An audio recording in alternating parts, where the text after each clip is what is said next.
Fala galerinha, olha só que legal que eu tô trazendo aqui hoje pra vocês. Nós recuperamos um iMac 27 polegadas que devia ir pro lixo. Ele tava com a placa-mãe danificada, com a placa de vídeo danificada e também a alimentação. Literalmente, ele não servia pra mais nada. Quero mostrar pra vocês aqui, olha que resolução desse iMac, que não é mais um iMac, mas sim um monitor. Vou mostrar para vocês agora como você pode recuperar o teu iMac velho de 2010, 2009 e transformar ele em um monitor externo. Olha só, nada mais, nada menos que um monitor para você ligar em qualquer computador, não precisa ser só o Mac. Olha só aqui atrás o que eu fiz, deixa eu mostrar para vocês aqui. Ali, ó, usei a alimentação dele normal, vou desconectar aqui para vocês verem, ó, olha lá. E eu fiz um buraquinho aqui e adaptei o HDMI. Sim, tudo isso é possível com uma plaquinha que vende aqui no AliExpress, que custa bem pouquinho e eu vou estar deixando o link na descrição.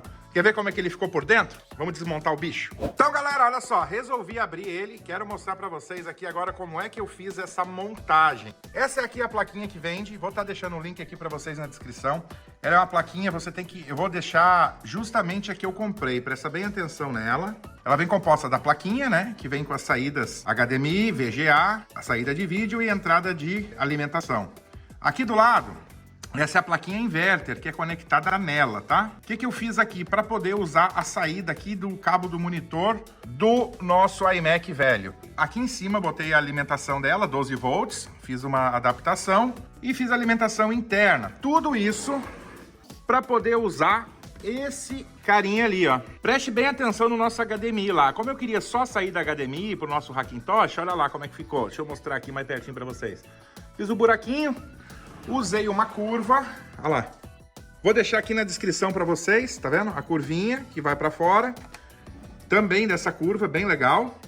Vou estar ligando, galera. Quero mostrar para vocês aqui a nossa webcam. Já deixei preparado aqui para ligar ela, porque eu vou usar essa, eu vou conectar essa webcam também. Vou estar conectando o SD card, tá vendo aqui, ó? Para poder usar ele. E aqui atrás, ó, onde eram as USBs, eu vou fazer um hub USB aqui. Um hub USB com USB 3.0 e vou fazer a entrada da USB para funcionar o leitor de memória e também a webcam. Tudo feito com projeto de sucata, galera. Esse iMac aí, ele tava com a placa-mãe danificada, com a placa de vídeo danificada e vou deixar vocês com a imagem aí do resultado final. Você que gosta desse tipo de coisa, se inscreve no canal, entra aí, deixa aquele like maroto que toda semana a gente tá trazendo vídeos assim para vocês, tá bom? Tchau, tchau!